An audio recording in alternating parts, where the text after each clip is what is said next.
गुप्ता, जो कि बंसल हॉस्पिटल में consultant urologist and kidney transplant surgeon है। डॉक्टर अमित, बहुत बहुत स्वागत है आपका बंसल। धन्यवाद।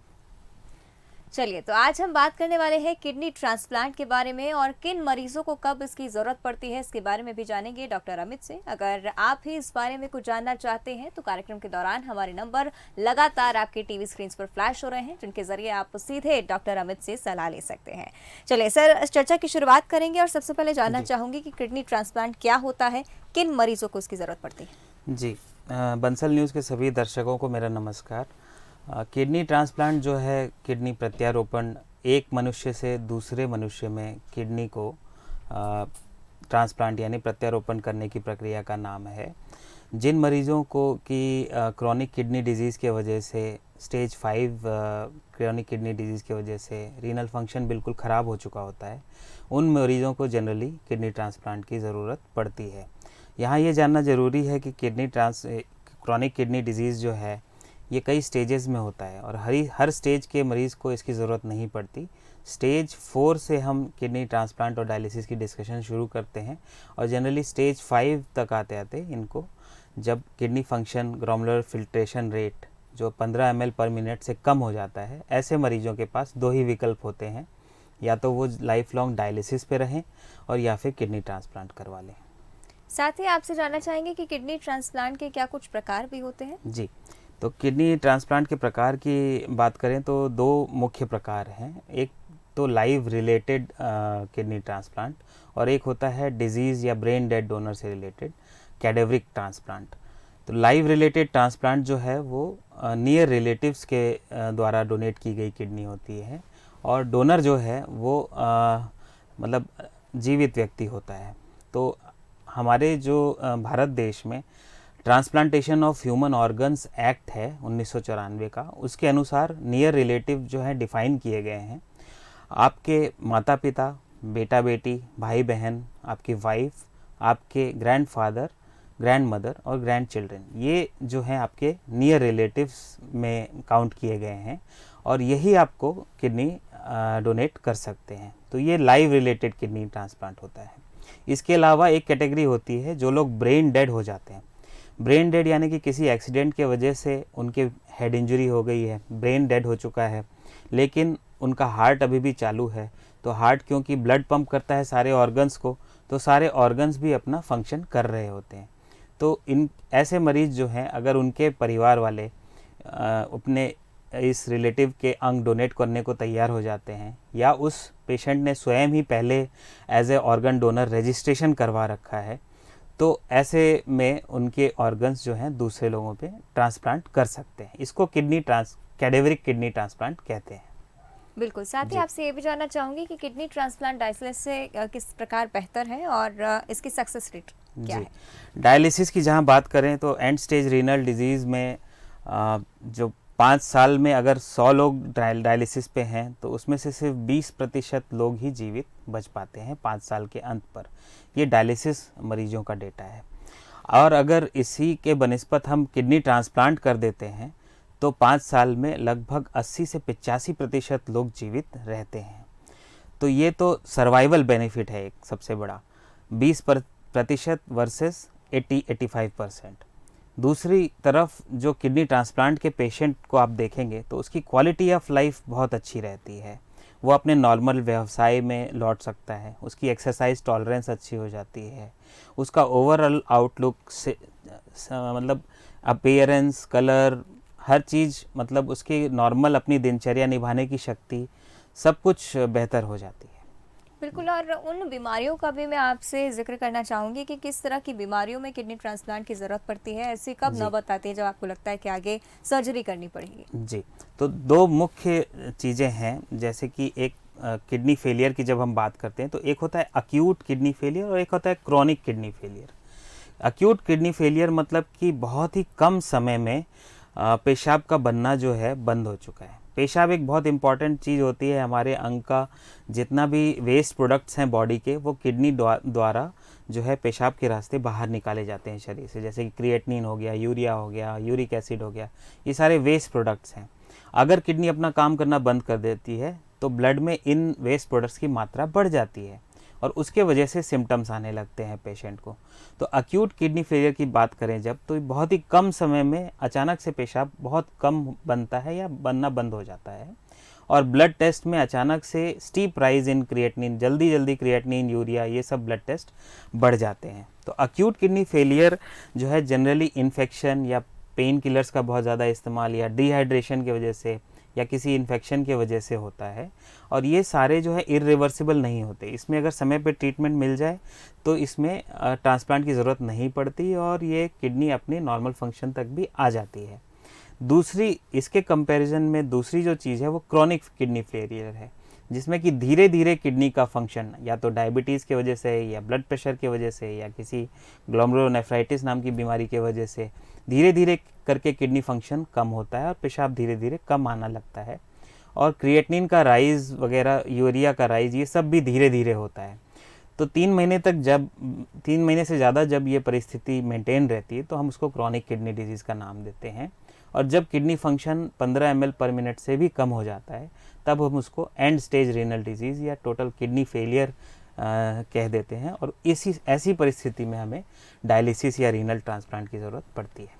बिल्कुल, यानी कि ये वो कंडीशंस होती हैं जिसके बाद किडनी ट्रांसप्लांट कराना बहुत ज़्यादा ज़रूरी होता है। इस बीच कॉलर्स को एक बार फिर मैं रिमाइंड करवा दूं कि अगर आप भी किडनी से जुड़ी किसी समस्या से जूझ रहे हैं तो लगातार हमारे नंबर्स जो है वो टीवी स्क्रीन पर फ्लैश हो रहे हैं, आप उन पर कॉल कर सकते हैं, सीधे अपना सवाल पूछ सकते हैं डॉक्टर अमित से।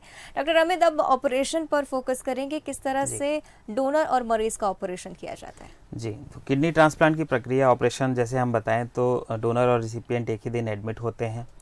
उनको लगभग 6 से 8 घंटे भूखा रखा जाता है और उसके बाद जनरल एनेस्थीसिया में ये ऑपरेशन किया जाता है। लगभग 5 से 6 घंटे में ये ऑपरेशन संपन्न होता है।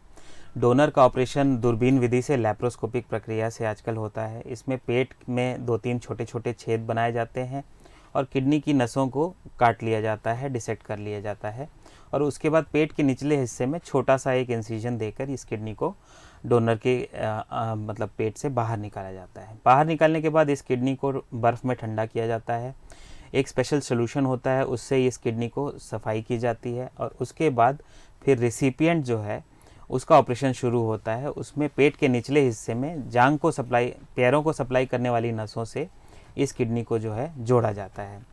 तो ये पूरी किडनी ट्रांसप्लांट की प्रक्रिया है। जनरली डोनर जो है 3 से 4 दिन में हॉस्पिटल से डिस्चार्ज हो जाते हैं, और रिसिपिएंट जो है 7 से 8 दिन में हॉस्पिटल से डिस्चार्ज हो जाते हैं। बिल्कुल, यानी कि वो प्रक्रिया होती है जिस तरह से डोनर और मरीज का ऑपरेशन किया जाता है। ऐसी कोई कॉम्प्लिकेशन जो आपने नोटिस की हो आमतौर पर रहती है? जी, जनरली जो कॉम्प्लिकेशन है, थोड़े बहुत जनरल एनेस्थीसिया से रिलेटेड कॉम्प्लिकेशन हो सकते हैं, जैसे कि ऑपरेशन के दौरान ब्लड प्रेशर का कम या ज़्यादा होना, हार्ट अटैक आना, हार्ट के रिदम में गड़बड़ियाँ आना, फेफड़े से रिलेटेड कॉम्प्लिकेशंस होना, या सर्जिकल कॉम्प्लिकेशन हो सकते हैं जैसे कि ब्लीडिंग होना और आसपास के अंगों में चोट पहुंचना, कोई फ्लूइड या ख़राब पदार्थों का किडनी के ऑपरेशन के आजू बाजू के जगह पर इकट्ठा होना।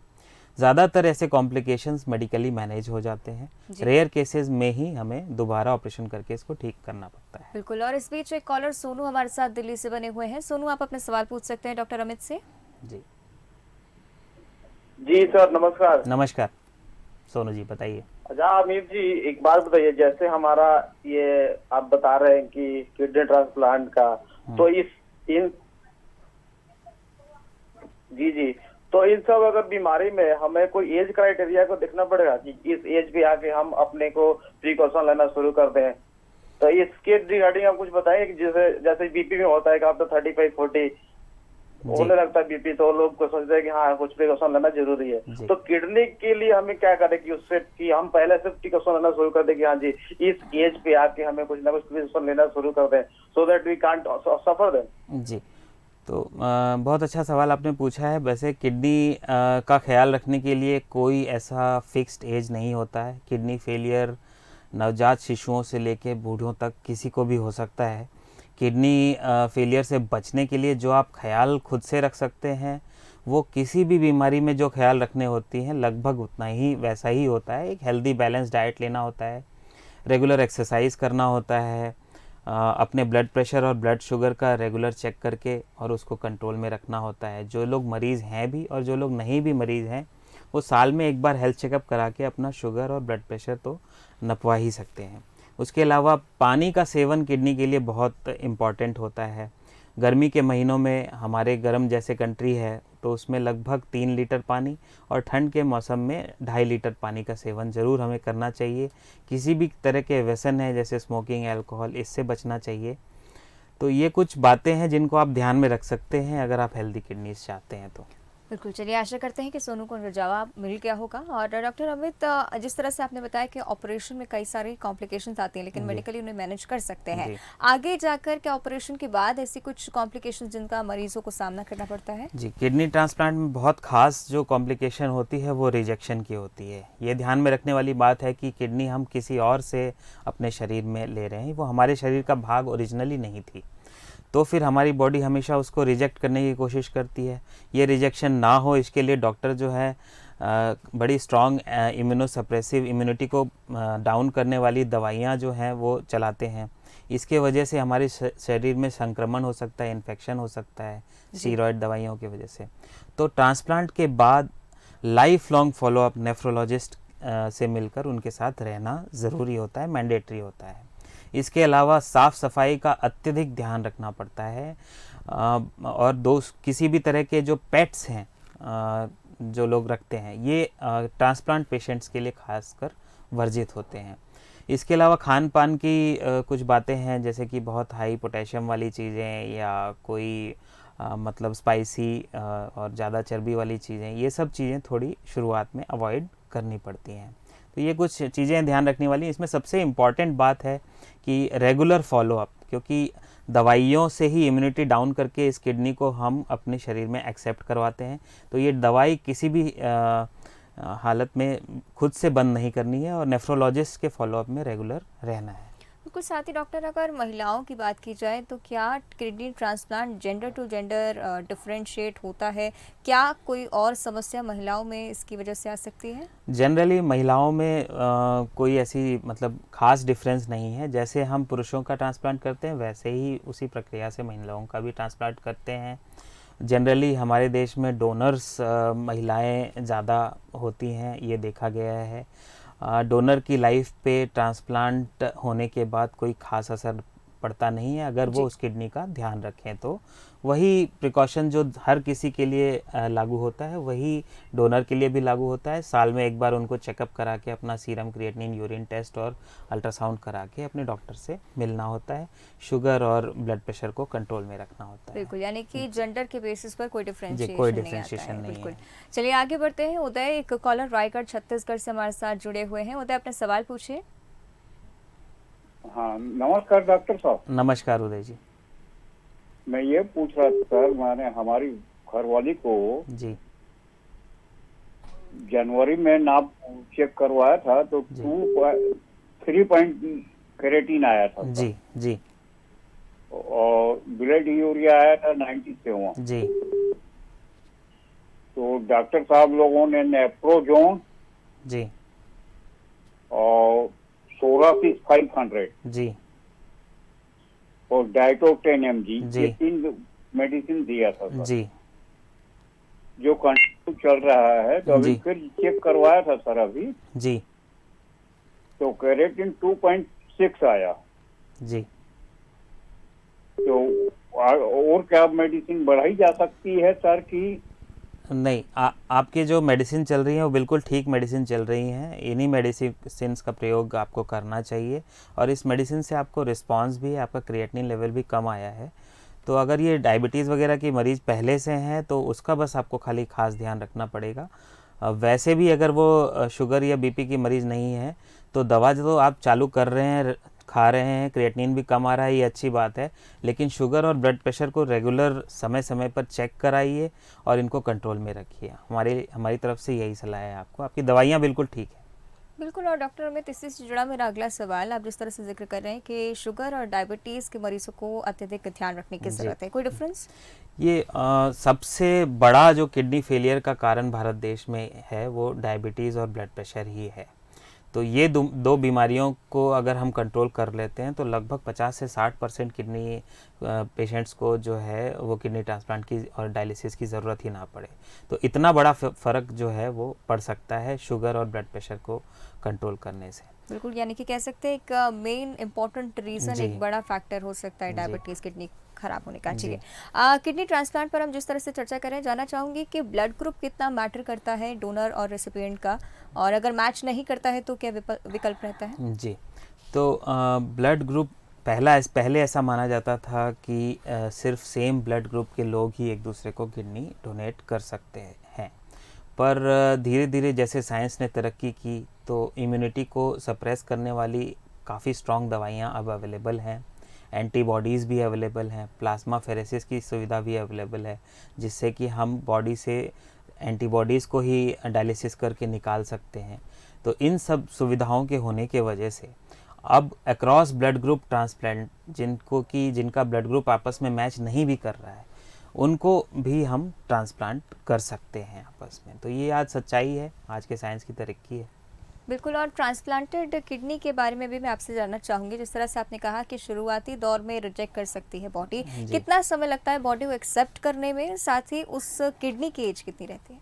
जी, तो ग्राफ्ट सर्वाइवल के क्वेश्चन को हम पहले लेता हूँ। ग्राफ्ट सर्वाइवल की जब हम बात करें, जो हमने किडनी एलोग्राफ्ट लगाया है, तो 5 साल के अंत में लगभग 80 से 85% जो है वो ग्राफ्ट सर्वाइविंग होते हैं। अगर ये लाइव रिलेटेड ट्रांसप्लांट की बात मैं कर रहा हूँ, और अगर कैडेवरिक ट्रांसप्लांट किया गया है तो 70 से 75% ग्राफ्ट जो है 5 साल के अंत पे सर्वाइविंग रहते हैं। रिजेक्शन की बात करें तो 2 तरह के रिजेक्शन होते हैं, 2 या 3 तरह के। एक तो हाइपर एक्यूट रिजेक्शन होता है, जो हमने ट्रांसप्लांट ओटी टेबल पे जब किडनी को लगाया रिसिपिएंट में, उसी समय किडनी नीली पड़ जाती है और रिजेक्ट हो जाती है। ऐसा हमने आज तक कभी देखा नहीं है, किताबों में लिखा है, बताया गया है, इसलिए हम यहाँ डिस्कस कर रहे हैं। दूसरी बात, एक होता है रिजेक्शन जो अक्यूट रिजेक्शन होता है, जो शुरुआती लगभग 4 से 6 हफ्ते के अंदर ही जो रिजेक्शन होते हैं उनको कहा गया है। और तीसरा होता है क्रॉनिक रिजेक्शन, जो कई सालों में डेवलप होता है। तो ये 3 रिजेक्शन के प्रकार हैं। कोई एक ऐसा फिक्स टाइम पीरियड नहीं होता है कि इतने समय में किडनी जो है एक्सेप्ट कर लेगी बॉडी। जैसे इम्यूनोसप्रेशन दिया है आपने, जितना आपने पेशेंट का ख्याल रखा है, जितनी साफ़ सफाई रखी है, जितनी अच्छे से आपने दवाइयों को खाया है और लेवल्स मेंटेन किए हैं, उस हिसाब से आपकी बॉडी जो है किडनी को एक्सेप्ट या रिजेक्ट करती है। साथ ही डॉक्टर, अगर ट्रांसप्लांटेड किडनी में कोई दिक्कत आती है या उसकी एवरेज लाइफ समाप्त हो जाती है, तो क्या दोबारा किडनी ट्रांसप्लांट हो सकता है? अगर हो जाता है तो उसका प्रोसीजर? जी, तो दूसरी बार ट्रांसप्लांट डेफिनेटली संभव है। एक बार किडनी रिजेक्ट भी हो गई तो भी दूसरी तरफ जो है किडनी ट्रांसप्लांट दोबारा किया जा सकता है। ये सर्जिकली नॉर्मल किडनी ट्रांसप्लांट से थोड़ा सा ज़्यादा कॉम्प्लिकेटेड होता है, और इम्यूनोलॉजिकली भी 2 किडनी तो हमारी अपनी थी ही पहले, और तीसरी किडनी हमने एक लगाई हुई है, वो रिजेक्ट हो चुकी है। तो वो हमेशा हमारे इम्यून सिस्टम के लिए एक स्टिमुलस का काम करती है, उसके खिलाफ एंटीबॉडीज़ जो है बॉडी बनाती रहती है। तो ऐसे में जब हम और एक किडनी अब लगा रहे हैं तो वो इम्यूनोलॉजिकली थोड़ा सा एक चैलेंजिंग चीज़ होती है, पर ये डेफिनेटली संभव है और हो भी सकता है। इसमें कुछ एक्स्ट्रा प्रिकॉशन आपके डॉक्टर्स को सिर्फ लेना पड़ता है।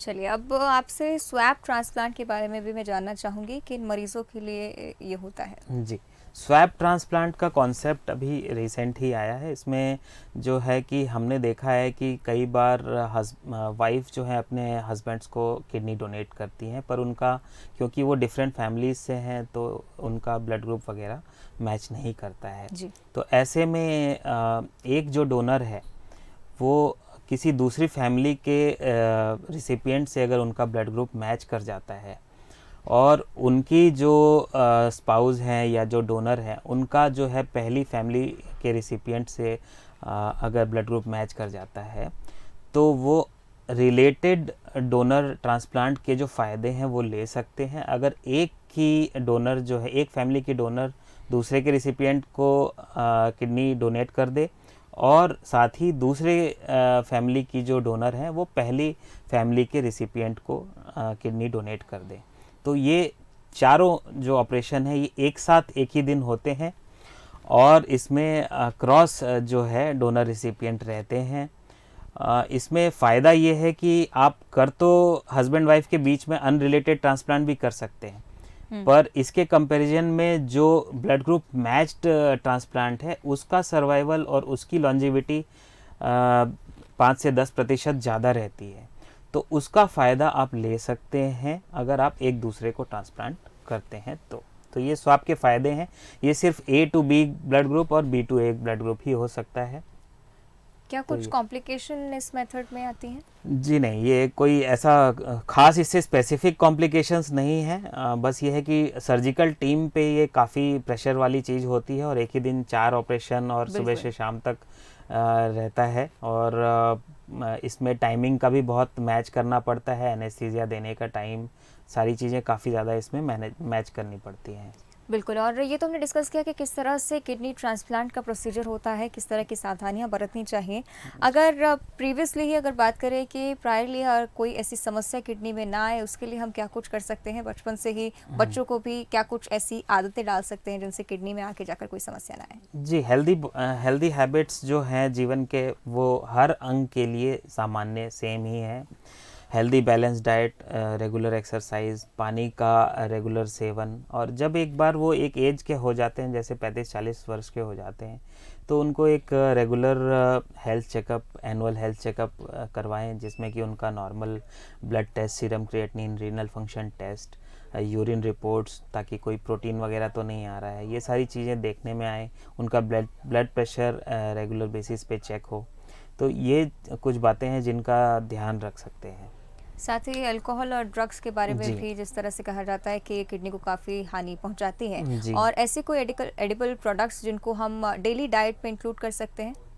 जी, जो भी सीजनल फ्रूट्स और हरी पत्तियों वाली सब्जियां हैं, उनको आप अपने डाइट में अगर इंक्लूड कर देंगे तो वो किडनी के हेल्थ के लिए भी अच्छी होती हैं। साथ ही जो हमारे बच्चों का आप कह रहे थे, तो कुछ जंक फूड या हाई सोडियम वाली जो चीज़ें हैं, चिप्स है, सोडा है, कोल्ड ड्रिंक है, बर्गर्स हैं, इस तरह के फास्ट फूड आइटम्स जो हैं, इनमें सोडियम बहुत होता है, इससे अत्यधिक किडनी पे लोड पड़ता है, तो इनको अवॉइड करना चाहिए।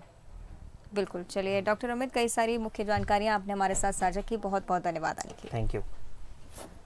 चलिए, तो आज हमने डॉक्टर अमित कुमार से किडनी ट्रांसप्लांट के बारे में जाना, और उम्मीद है कि आपको भी आपके सभी सवालों के जवाब मिल गए होंगे। किडनी की परेशानी को लेकर बिल्कुल भी लापरवाही ना बरतें, फौरन डॉक्टर से संपर्क करें, स्वस्थ रहें और बने रहें बंसल न्यूज़ के साथ।